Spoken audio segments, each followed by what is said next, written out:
Location reached. बिलू जी ने यही जगह बताई थी।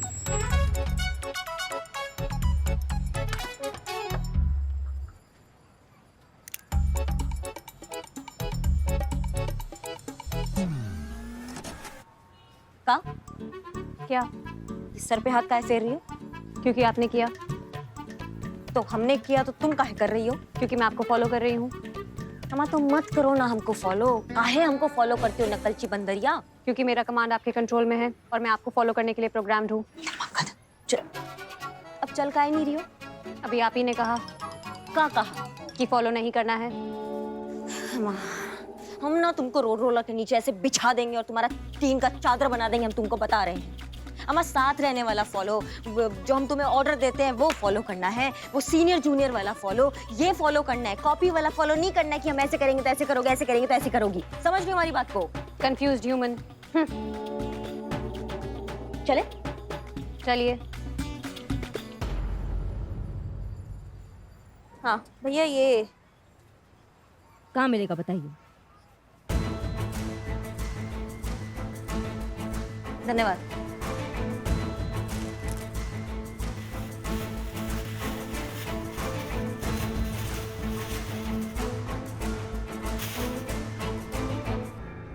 हाँ भाई साहब, क्या हाल है? प्रणाम मैडम जी। प्रणाम। गुटखा जो है ना भैया, गुटखा उसको बेचना, खाना, खिलाना ये सब बैन हो चुका है। आपको पता नहीं पता इस बात का? बहुत अच्छे से पता मैडम जी। अच्छा, फिर भी बेचते हो? क्या बात कर रही है मैडम जी, हम अपनी दुकान पे कोई गैर कानूनी काम नहीं कर रहे और हम नहीं बेचते गुटखा। गुटखा कसम से। सच कह रहे हैं आप? हाँ भैया, एक मजेदार तो खिलाओ। बहुत बढ़िया। मतलब ये खुलेआम गुटखाबाजी चल रही है आपकी? हाँ, एक गुटखा थोड़ी ना मैडम, पान मसाले। पान मसाला। हाँ हाँ, देख लीजिए बड़ा बड़ा छपाए हैं नोट तंबाकू, तंबाकू रहित पान मसाला सरकार द्वारा मान्यता प्राप्त है। अच्छा,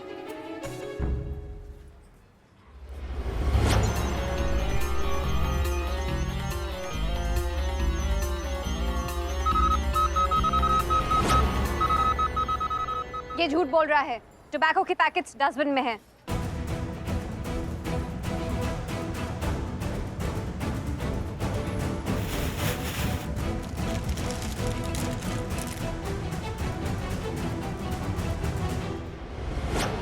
तुम्हारी मैया की सासू मैया, गुटखा खाना सेहत के लिए हानिकारक है, ये जानते हुए भी ये जहर बेच रहे हो तुम। ये क्या चूरन दिए हो बे? तुम्हारे मजेदार में कोनो मजा नहीं है पहले जैसा। अरे वो वाला पैकेट दो ना जो रोज देते हो हमको। ये वाला, ये जो मैडम पकड़ी है ना, वही वाला दो हमको। का भैया ये रोज खाते हो? रोज? अरे मैडम जी, मिनटों में पैकेट खत्म करते हैं। का बात कर रहे हो? क्या हुआ मैडम? पान मसाला खाने पर तो कोनो पाबंदी नहीं है ना? चलो तुम दोनों बताते हैं तुमको। कहाँ मैडम? थाना। मेरा बच्चा, मेरा छोटू, मेरा सत्तू कहाँ है? आपका छोटू मिसिंग है, आपको रिपोर्ट लिखवानी है। अम्मा, ये है मेरा छोटू, मेरा सत्तू। आपको मैंने कितनी बार बोला मुझे सत्तू सत्तू बुलाना बंद कीजिए। अब बड़े हो गए हैं हम, और आप यहाँ क्या कर रही हैं? हमने बुलाया ताकि तुम्हारी अम्मा को पता चले कि तुम क्या गुल खिला रहे हो। आपका जो ये बेटा, आपका सपूत, आपका चूरन, आपको पता है क्या करता है? गुटखा खाता है दबा दबा के। 25 पैकेट खा जाता है दिन के। इसको खाकर ना सिर्फ अपनी सेहत बर्बाद कर रहा है, बल्कि इसको चबा कर ना पूरा शहर में पिचकारी मारता फिर रहा है आपका सत्तू। ना माता जी, हम पूछना चाहते हैं, आपको पता है आपका बेटा गुटखा खाता है? मैडम जी, पता था। एक मिनट, आपको पता है तो आप मना काहे नहीं करती हैं गुटखा खाने के लिए? बहुत मना किया मैडम, पर ये मेरी बात एक भी नहीं मानता। इसका बाप भी गुटखा खाता था, हर वक्त मुंह में गुटखा दबाए रखता था। कैंसर हो गया और हमें छोड़कर चला गया। गुटखे ने इसके बाप को तो खा लिया, अब इसे कुछ हो गया तो मैं क्या करूंगी मैडम जी? फिर शुरू हो गई। अरे यार, जो गुटखा नहीं खाते वो भी अपनी उम्र से पहले ही निकल जाते हैं अम्मा। और ये सब बकवास है, कुछ नहीं होता गुटखा उटखा खाने से। और माँ, जिसका टाइम आता है ना वो मर ही जाता है। और आपको तो याद है ना कि बड़के भैया क्या बोले, बड़ा आदमी मौत से नहीं डरता, बल्कि मौत बड़े आदमी से डरती है। खाओ और बेफिक्र हो जाओ, और चबाओ और निडर हो जाओ। देखा मैडम जी, अब आप ही नहीं समझे। समझाएंगे और समझेगा भी। जब 2 घंटा पड़ेगा ना एक कान पे तो साए साए हो जाएगा कान में। समझ रहे हो हमारी बात को? करिश्मा सिंह, हाँ मैडम सर, अब आप आ गई हैं तो आप अपने तरीके से समझा दीजिए इसे। एक काम करो, तुम जाओ, घर जाओ, हमने कहा घर जाओ, जाओ।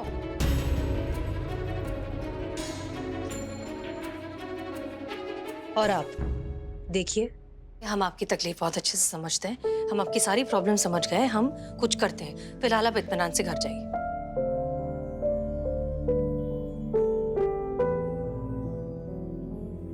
मैडम सर, आप जानती हैं वो बहुत बड़ी गलती कर रहा था। इतनी सी उम्र में कितनी गंभीर बीमारियों को न्योता दे रहा था। उसकी जान पर बन सकती है मैडम सर, फिर भी आपने उसे समझाने के बजाय उसको ऐसे ही जाने दिया।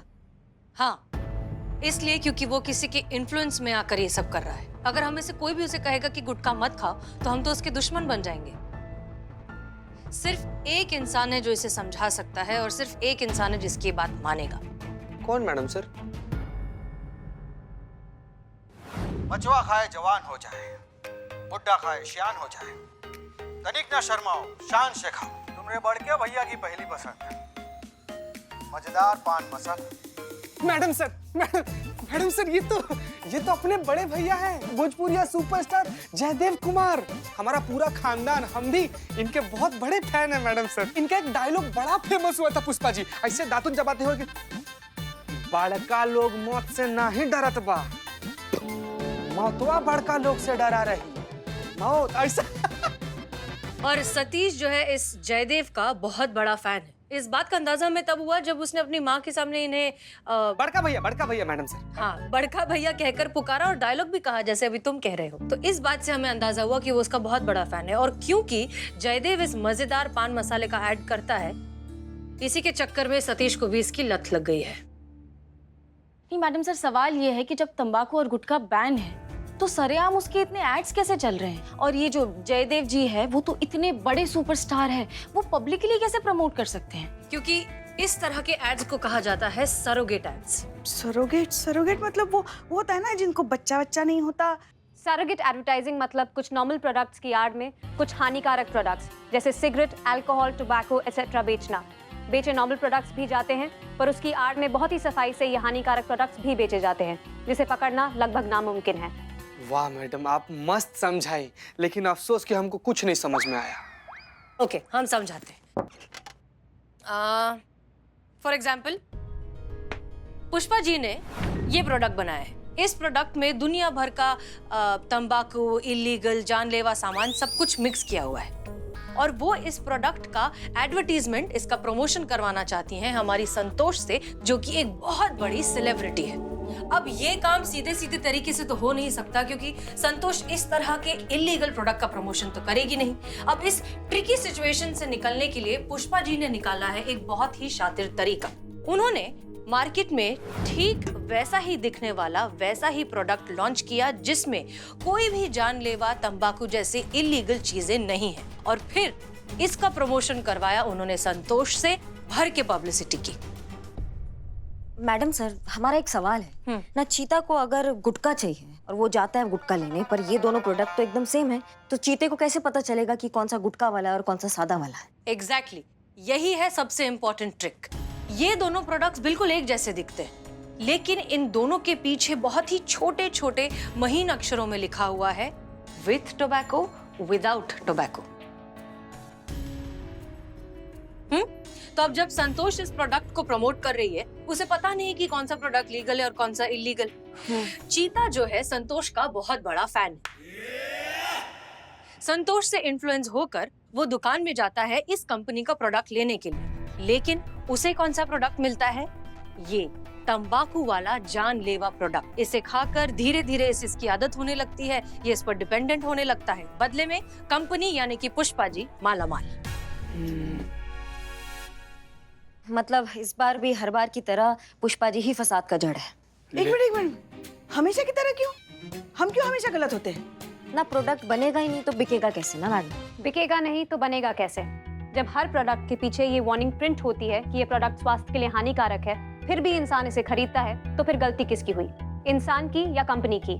स्टूपिड चीता। गजब मैडम, गजब। नहीं, एक मिनट, हम समझाते। देखो, मेरा चीता स्टूपिड नहीं है, चीता इंसान है, मशीन तो है नहीं। वो इन्फ्लुएंस हो गया। देखो, इंसानों में एक चीज होती है कि जब हम किसी को पसंद करते हैं या जब हम किसी के फैन हो जाते हैं, तो हम जाने अनजाने में उसकी तरह बनने की कोशिश करते हैं, उसके जैसा होना चाहते हैं, उसे कॉपी करने लगते हैं। ठीक उसी तरीके से सतीश जयदेव का बहुत बड़ा फैन है और उसी के चक्कर में वो ये गुटखा तंबाकू सब खाने लग गया। ये एक ह्यूमन वीकनेस है, एक ह्यूमन टेंडेंसी है। समझ में आ गया? Yes madam sir. Madam sir, अगर मैं सेलिब्रिटी हुई तो इस हिसाब से तो सारी गलती मेरी ही हुई। नॉट एग्जैक्टली, क्योंकि अगर देखा जाए तो सेलिब्रिटीज को भी जो है मिसयूज किया जाता है। जब तुम किसी चीज का प्रमोशन कर रही हो तब तुम्हें नहीं पता ना कि कौन सा प्रोडक्ट लीगल है, कौन सा इलीगल है। तुम तो उस ब्रांड का प्रमोशन कर रही हो, उस कंपनी का प्रमोशन कर रही हो जो इस प्रोडक्ट को बना रही है। मुद्दे की बात यह है कि जिस तरह से सेलिब्रिटी से इन्फ्लुएंस होकर लोग कुछ खाना शुरू करते हैं, ठीक उसी तरह उससे इन्फ्लुएंस होकर वो कुछ खाना छोड़ भी सकते हैं। ये पावर है एक सेलिब्रिटी होने का, पॉपुलर होने का। तो मैडम सर फिर किस बात का इंतजार है? धर दबोचते हैं ना इनको, इनकी जड़ को ही साफ कर देते हैं हम। बस एक बार जड़ का पता लग जाए, हम उसे साफ कर देंगे करिश्मा सिंह। हम जानते हैं हमें क्या करना है। तो ठीक है, बहुत अच्छी बात है। आप जब जानती हैं आप क्या कर रही हैं तो फिर आप यहाँ सत्संग काय कर रही हैं? आप जाके कीजिए वो।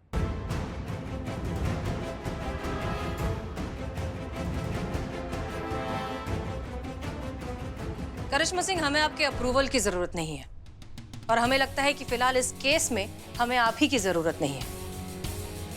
आइंदा हमसे बोलने से पहले याद रखिए कि हम आपके सीनियर हैं, क्योंकि अगर हम इस बात को भूल जाएं तो आपके लिए अच्छा नहीं होगा। क्लियर? संतोष शर्मा, पता लगाइए कि जयदेव कहाँ है। जी मैडम सर।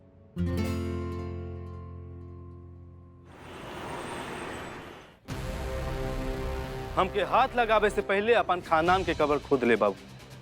हमार हुमचौआ मुका पड़ गई ना तो बिना कफन के जमीन में दफन हो जाइबे।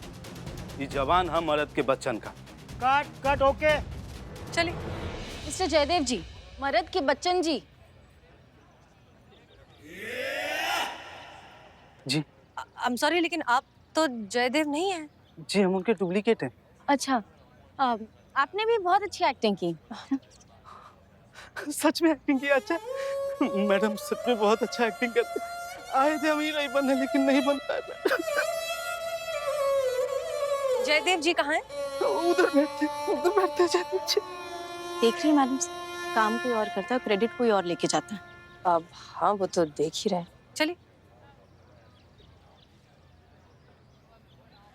कहा क्या? कोई हिसाब किताब है कि नहीं टाइम का? वहाँ डायरेक्टर तुम्हें इधर उधर ढूंढ रहे हैं और यहाँ तुम डैल रहे हो मजे से। एक्चुअली हम पता है जूनियर हो, जाओ दूसरी लोकेशन पे जाओ, वहाँ तुम्हारी जरूरत है। नहीं, सुनिए, हमें जयदेव से मिलना है। हाँ, सबको मिलना है जयदेव जी से। पैकअप के बाद आना, तुम्हारी भी खिंचवा दूंगी एक आध फोटो वोटो। जाओ अभी जाके काम संभालो अपना। आप कौन है? हम कौन है? हम ये दिन आ गए कि हमसे पूछा जाएगा कि हम कौन है। कोई बतलाए नहीं, हम बतलाए। वाह वाह वाह। ये वावा छोड़ो और इन्हें बताओ कि हम कौन है। ये रेवा मैडम है, जयदेव सर की असिस्टेंट, उनकी मैनेजर, उनकी सीईओ और उनकी बेटी। ओह, हम जूनियर आर्टिस्ट नहीं है, हम असली में पुलिस वाले ही हैं। हम हैं एसएचओ हसीना मलिक और ये है कांस्टेबल संतोष शर्मा। अच्छा तरीका ऑडिशन देने का। आप समझ नहीं रही हैं, हमें जयदेव जी से बहुत जरूरी काम है, बहुत इम्पोर्टेंट काम है। और हम कैसे माने कि आप असली पुलिस ऑफिसर है? एक मिनट, ये देखो, हम हैं एसएचओ हसीना मलिक और ये हमारा आईडी कार्ड है, हम असली पुलिस वाले ही हैं। टोपा समझे हो क्या? ऐसे नकली फर्जी कार्ड हमारे यहाँ पे रोज लेके घूमते आर्टिस्ट। करिश्मा मैडम जैसे बात कर रही है। हाँ। निकलते हो यहाँ से या लगाऊं करिश्मा मैडम को फोन? वो आएंगे फिर जलवा दिखाएंगे। जब भी मुंह खोलोगे एक ही बात बोलोगे, दरोगा तो बहुत देखा पर तुमसे ना देखा।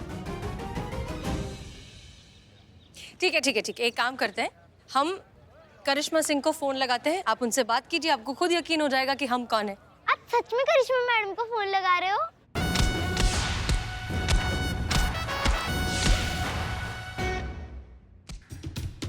ना मतलब ये मतलब क्या है? मैडम सर अगर हमारा सीनियर है तो क्या हम पे दोष जमाती रहेगी हमेशा? हाँ, हम कुछ भी सोचे गलत, कुछ भी बोले गलत। ऐसा कैसे हो सकता है कि हम हमेशा ही गलत निकलते हैं ना? ठीक है, सीनियर है, हम रिस्पेक्ट करते हैं, तो क्या हमारा कोई वैल्यू नहीं बचा है क्या लाइफ में?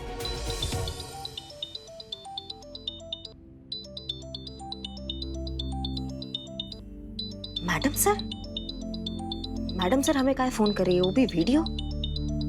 देखते हैं। Madam sir. जय हिंद करिश्मा सिंह। जय हिंद मैडम सर। कहाँ से बात कर रही हैं मैडम सर? आप तो जयदेव का शूटिंग पे जाने वाली थी ना? हाँ हाँ, हम जयदेव जी के सेट से ही बोल रहे हैं और यहाँ कोई है जो आपसे बात करना चाहता है और उन किसी को यकीन नहीं है कि हम असली पुलिस वाले हैं और वो आपकी बहुत बड़ी फैन भी लग रही है। तो एक काम कीजिए, उनसे बात कीजिए और उन्हें बताइए कि हम असली पुलिस वाले ही हैं, ठीक है? मैडम सर आपको तो हमारा इस केस में जरूरत नहीं था, तो फिर देखिए, इस बारे में बात की जा सकती है। फिलहाल जो है आप इस बच्ची से बात कीजिए और उसे बताइए कि हम पुलिस वाले हैं। बताइए कि हम कौन हैं। आप कौन है? मैडम सर आपको कौन नहीं जानता है? आप तो हीरो है ना इस शहर की। बच्चा बच्चा आपको जानता है, आपको परिचय का जरूरत नहीं है। परिचय होता है हम जैसे साधारण लोगों का। मैडम सर आपके नाम पे देखिएगा लोकगीत लिखा जाएगा एक दिन। हम अच्छे से समझ रहे हैं कि आप कहाँ की बड़ास कहाँ निकाल रही हैं, लेकिन फिलहाल प्लीज मुद्दे पर रहें। ये लीजिए। जय हिंद मैडम। जय हिंद। हम आपके बहुत बड़े फैन हैं, बिल्कुल आप जैसे बनना चाहते हैं। बिल्कुल बनिएगा, बहुत जरूरत है आप जैसे जोशीले लोगों का हमारे फोर्स में। और आपके अंदर ना हमें वो जज्बा, वो उमंग, वो जुनून दिख रहा है। देखिएगा आप एक दिन बहुत बड़ा ऑफिसर बनेंगे और हम आपको सल्यूट करेंगे। अच्छा, ये हमारी मैडम सर है, हमारी सीनियर है, तो ये जैसा कह रही हैं आप वैसा कर दीजिए, इनका सहयोग कीजिए। ओके मैडम, अब आप कह रही है तो ठीक है।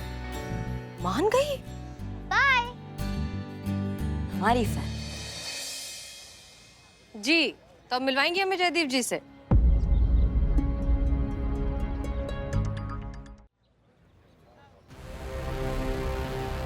मेरी जिंदगी और मौत का फैसला हमारी उंगली के इशारे पर है। अगर अब तुम बचना चाहते हो तो सच सच बता दो कि हमारी अम्मा कहाँ है, वरना गंगा मैया की कसम तुम्हारे बॉडी में इतना छेद करेंगे ना कि तुम खड़े खड़े ये महसूस तक नहीं कर पाओगे तुम आदमी हो कि फव्वारा। क्या? सॉरी सॉरी सॉरी, हम अपने अगले शॉट का अभ्यास कर रहे थे। आप आइए, बैठिए बैठिए। हमारे मैनेजर ने कहा कि हम हमसे मिलना चाहते हैं।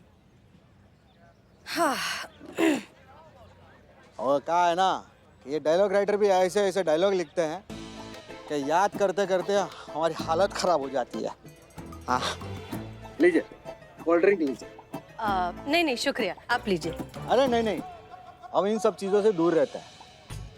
अच्छा, आप काफी हेल्थ कॉन्शियस लगते हैं। और बाबूजी से सेहत में ध्यान रखने का गुण मिला है विरासत में, और बहुत ही ध्यान रखते थे अपने सेहत का। बस उन्हीं के नक्शे कदम पे चलने का प्रयास कर रहे हो। अरे वाह, कितनी हैरानी की बात है कि आप खुद इतने हेल्थ कॉन्शियस हैं, फिर भी ऐसे प्रोडक्ट का ऐड करते हैं जो हेल्थ के लिए इतना खराब है। तो इसमें गलत क्या है मैडम? हैं? मजेदार पान मसाला अपने नाम की तरह मजेदार है। देखिए, आप शायद जानते नहीं हैं, लेकिन आप जिस पान मसाला की बात कर रहे हैं उसमें गुटखा मिलाकर उसे बेचा जाता है। सर, साफ सुथरे प्रोडक्ट के नाम पे आप जो चीज का एडवर्टाइजमेंट कर रहे हैं उसमें जहर है। आई एम श्योर आपको पता नहीं होगा सर, वरना आप डेफिनेटली वो कॉन्ट्रैक्ट साइन नहीं करते। एग्जैक्टली। तो मिस्टर जयदेव, अब जब आप सारी सच्चाई जानते हैं तो आपको नहीं लगता कि आपको ये सब फौरन बंद कर देना चाहिए और इस जहर बेचने वाली कंपनी के अगेंस्ट स्ट्रिक्ट एक्शन लेना चाहिए? और एक बात है, दरअसल हम यहाँ इसलिए आए हैं क्योंकि एक लड़का है, एक बच्चा है, आपका डाई हार्ट फैन है। आपके इस एड को देखकर अनफॉर्चुनेटली वो भी बहुत ज़्यादा गुटखा पान मसाला खाने लग गया है और अब उसकी आदत इतनी ज़्यादा बढ़ गई है कि उसकी तबीयत बहुत ख़राब रहने लगी। हम बस इतना चाहते हैं कि अगर आप उससे एक बार फ़ोन पर बात कर लें, उसे समझा दें कि ये सब कितना गलत है, तो वो ये सब छोड़ देगा और आप एक ज़िंदगी बचा लेंगे। सो प्लीज़ फ़ोन लगाओ। जी मैडम सर। एक मिनट मैडम, एक मिनट। आप काहे किसी को फोन कर रही है और हम काहे किसी से बात करें? और आप काहे हम काहे इन सब पचड़ों में घसीटने की कोशिश कर रही है? ये सब हम नहीं करते। लोगों को सही और गलत का रास्ता दिखाने वाले हम कौन होते हैं? अरे हम कलाकार लोग हैं, लोगों का मनोरंजन करना हमारा पेशा है, काम है हमारा। हम ये सब दखल अंदाजी वगैरह नहीं करते हैं। का देखिए मिस्टर जयदेव, आप एक सेलिब्रिटी हैं, लोग आपको मानते हैं, आपको फॉलो करते हैं, तो आपको नहीं लगता कि आपकी ये मॉरल रिस्पॉन्सिबिलिटी बनती है कि आप एक सही मिसाल कायम करें ताकि आपको देखकर लोग गलत काम ना करें? और बात यहाँ एक बच्चे की जिंदगी की है, इसमें दखल अंदाजी कहाँ से आती? ये जिम्मेवारी सिर्फ हम कलाकार लोगों का बनता है का? लोगों का अपना भी तो कुछ सोच बूझ होता है कि नहीं? उनको भी तो सही पता चलना चाहिए ना कि क्या सही है और क्या गलत है। अरे भाई, ये हमारा रोजी रोटी है, हम तो काम करेंगे।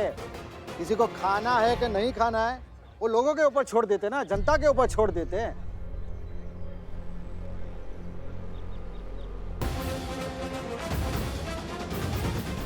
तो आपके कहने का मतलब है कि आप थोड़े से पैसों के लिए जहर बेचने के लिए भी तैयार हैं? एक मिनट मैडम, ये डायलॉग बाजी ना आप हमको मत सुनाइए, समझे ना?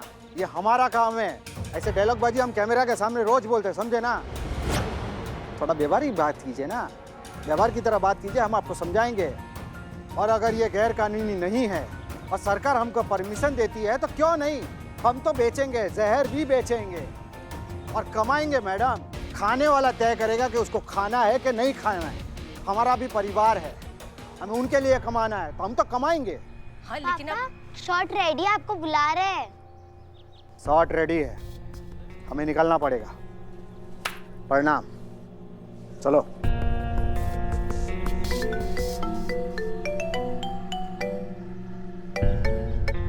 हेलो हेलो मैडम, मैडम सत्तू सत्तू मैडम, जल्दी कुछ कीजिए मैडम। क्यों, क्या क्या हुआ सुलेखा जी? सत्तू की उल्टी में खून है, बिल्कुल उसके पापा की तरह। वो फिर से गुटखा खा रहा है, मेरी एक बात नहीं सुन रहा है।